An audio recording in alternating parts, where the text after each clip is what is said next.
ఈ భగవద్గీతను ప్రతి ఇంటిలోనూ ఉంచుకోదగిన పుస్తకం అన్నమాట.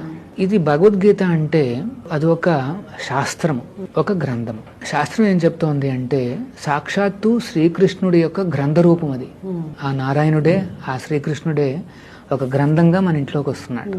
గీత మహత్యంలో ఏం చెప్పబడి ఉందంటే ఎక్కడైతే భగవద్గీత ఉంటుందో, ఎక్కడైతే వారు చదువుతున్నారో ఆ ప్రాంతంలో అన్ని తీర్థస్థలాలు ఉన్నాయంట. ఎక్కడైతే భగవద్గీతను పెట్టి మనం అట్లా చదవడానికి ప్రయత్నిస్తుంటామో అక్కడికి అన్ని తీర్థస్థలాలు వస్తాయండి. అంత పవిత్రమైన గ్రంథం అది. సాక్షాత్తు కృష్ణుడు మనతో నివసిస్తున్నట్టు మాట. దేవుడు ఉన్నప్పుడు ఇంకెటువంటి హాని జరగదు, కల్మషాలు రావమాట. కాకపోతే మనం భగవద్గీత చదవాలి.